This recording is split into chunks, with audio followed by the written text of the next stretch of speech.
Well, hey folks, Amy from Colorado Mountain Living, and this is our 1 month update for the grow light. So I'm getting to the point where I think some of these things are ready to go outside. Let's take a look. There's a few changes since last week, believe it or not. One of the most notable changes right here is on the spinach. It's already flowering. So what does that tell me? I think overall that this is kind of a warm environment for the spinach.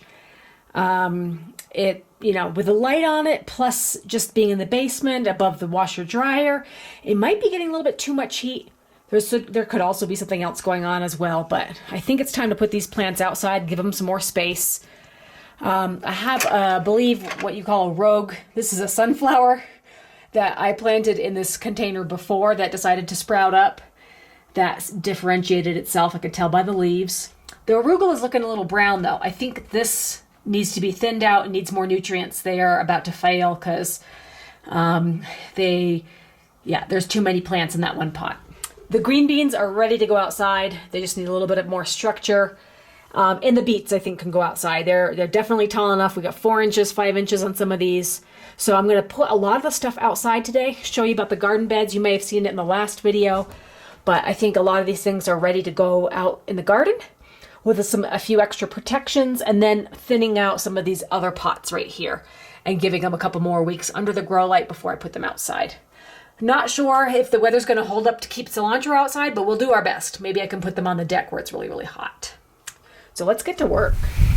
All right, folks, I'm down at the garden beds and decided that today's the day to transplant a lot of the plants that were under the grow light out into the garden because they're getting a little bit big.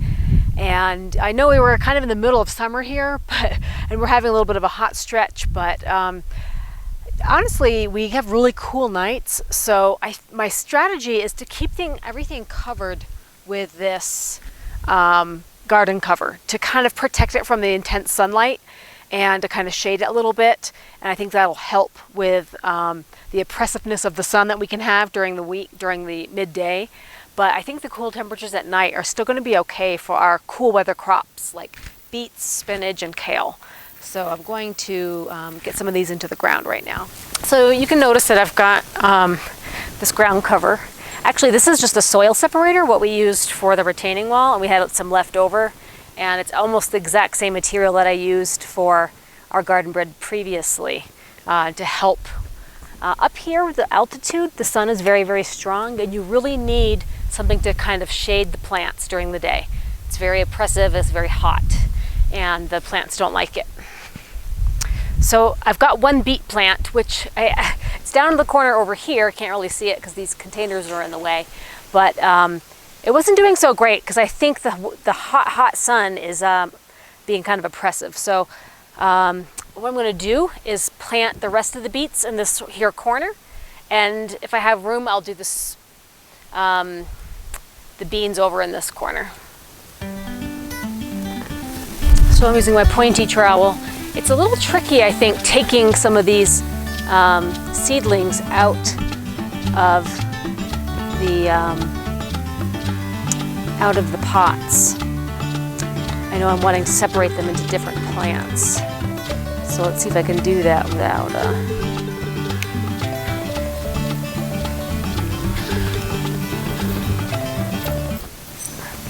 It's fun because we just loaded this up with new dirt and there's still some rocks in here, so I'm picking out rocks as I go. But the soil was also amended with alpaca manure and some garden soil mix from the store. And I did put a little bit of vegetable fertilizer in here. It's funny how some of these plants are pretty intertwined, you know. Trying to have just one plant, but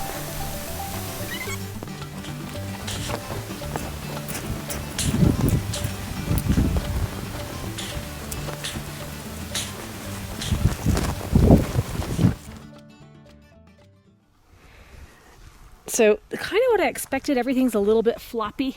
You can see that the beet greens aren't very perky right now. They didn't have a tremendous root system when I did transplant them, so I was kind of expecting it might take a couple of days in order for them to perk up a little bit. I know they look really, really sad, but keeping them cool, keeping them shaded, and, you know, definitely moist, I think is gonna, a couple of days, I hope to see them perk up. So we'll see. I'll keep an eye on them, make sure that the ground stays moist, pretty moist right now. I watered them pretty good last night. And let's look over at the spinach. Similar, kind of what I expected. Spinach is definitely floppy, kind of wilty. I think just having them a couple of days to establish their root system, I'll think things will perk up, but they definitely have to stay sheltered from the strong sun today and the rest of this week. There's not a lot of rain in the forecast, but you know, it's got its advantages and its minuses. So yeah, the arugula was very tiny, you know, it was very scant. That was kind of maybe not the best time to transplant, but there was no room for them to get any bigger in the pots. So hoping that we'll get a positive outcome here, but I don't think we'll be able to tell for a couple of days. So I'm going to cover everything back up, and I'll give you a report in a couple days on the transplanting. Here's a little peek at the green bean plants. So I've got one of them staked because it was pretty tall. The other ones have kind of flopped over a little bit, but I'm assuming kind of the same as the other transplants. After a couple of days, they'll perk up a little bit, definitely keeping them under wraps from the sun. So we'll see what they look like tomorrow. All right, guys, this is the second day checking on the transplants. Not looking great so far. I mean, a few of them are okay, but some of them are really, really floppy, really kind of dehydrated there. So soil's dry. I'm gonna hose everything down and see if we can perk them up a little bit. It has been kind of hot. There's a few back there that are a little bit more perky than some of the ones down in the front here. So, and let's look at the spinach here. About the same situation. So I'm going to just moisten them down real quick and see if we can't perk them up. Well, going to update y'all on sort of the garden situation, 1 week progress. You know, I put down this ground, mash sheet to kind of protect the plants, but I actually don't think it's providing that much protection. It's just barely providing some shade protection, and I think at this time of year, these garden beds could be using a lot more shade protection. This is the hottest time of year, the strongest sun, and I just don't think that it's really cutting the mustard. I transplanted all of those beets earlier, and none of them really have survived. The shock of the transplant was just a little too much. They went right from the oven into the fire, something like that. Nice. But the green beans, look at these poor guys there. Got a little crispy on the edges. I mean, these just crisped right up. And that's just because it's so hot. It's so hot right now, and that's not the kind of weather for a green bean plant. Here's where I put all of the spinach and the arugula, and I ain't got nothing now. Nothing has really survived this chance. And they were the tiniest little things anyway. There might be like one in here, you know. So, not really sure what's going on. Just basically things dried up. Watering just didn't, you know, I watered them quite a bit. It didn't really seem to help, but maybe there's some root system in there. Maybe they'll be coming back through, but, you know, just barely. One little spinach plant hanging on and one little arugula over here. So it's just, the wrong time of year probably to put in transplanted little baby seedlings into basically a sort of a desert environment right now, but we'll see. We'll just keep watching. But right now it's not really a prolific garden, unfortunately. We still have hope though, because these are cold weather crops.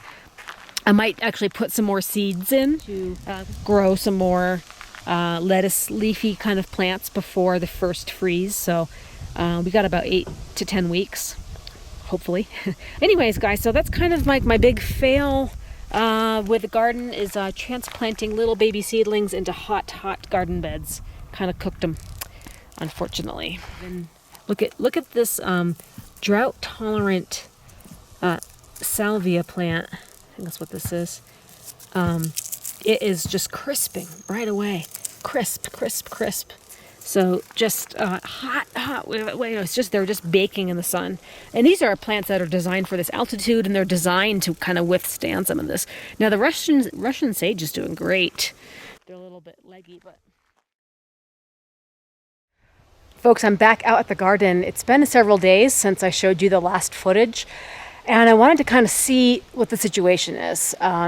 Since last week, I've been watering them pretty heavily, just everything, and making sure everything's staying covered, and really keeping my waterings to early morning, late in the evening, to really minimize evaporation, because I know that can be a factor to, having the plants get crispy leaves and just really damaging the plant. If they stay wet and then the hot sun gets on them, it can really wilt the plant.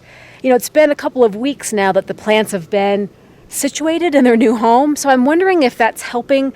The shock of the transplant is sort of over with. So let's take a look.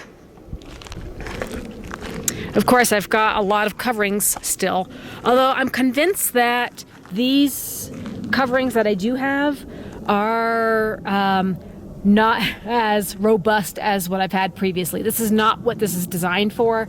This is just a geosoil barrier, and I know you can get better shade cover. So that's the first thing, is that I think if I was to keep garden plants in a raised bed up here, with the full sun all day, I would need better, step one I think is I would need better shade coverage. So one thing is the zucchini, and I do believe it's way past time to expect any kind of zucchini, but they're looking a lot perkier, and I think I've used that word before. So they're definitely better. There's still some yellowing.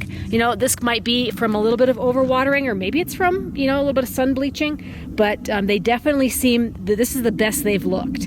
In fact, I think some of these leaves are even getting larger in size, and I have a fresh bloom coming right here. So I think that they're definitely, way better than they were before.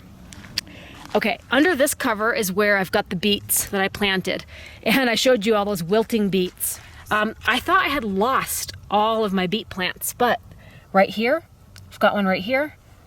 This one right here is coming pretty good. There's one right here that's kind of coming back out of the ground. You can see where the the previous leaf might have kind of wilted and died, but there's a new growth happening right here.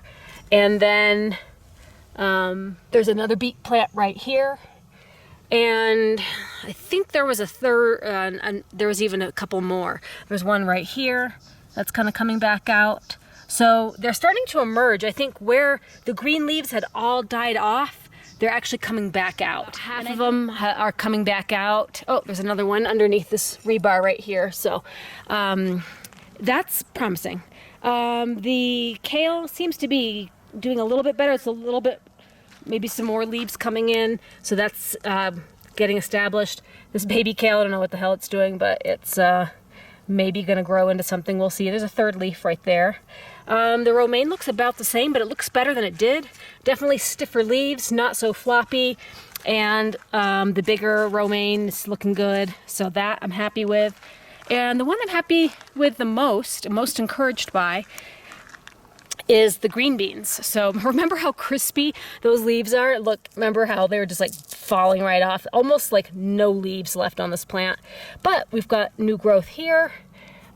We even have, it looks like maybe some budding happening right here. I don't know. So this is, even though the leaves were kind of crispy and I thought it was dying, they're actually standing up by themselves. This one may or may not make it, but we'll see. It's actually doing better than I thought. It's been staying covered and staying moist. The spinach right here is coming back. This is, I think, spinach or arugula down here. A couple spinach plants coming out of the ground. So it's like the same thing as the beets, whereas the main leaves died off. It looks like there's still some growth that wants to happen, coming back out of the soil. So 1, 2, 3, 4, 5 spinach plants. None of the arugula made it. I don't think any of that was really ready to be transplanted. But what I can do right now is plant seeds, because the weather is cooling off. And I expect that, with 8 more weeks of mild weather, we might be able to get some cool weather crops going. So anyway, I think the lesson is that we definitely learn from our failures.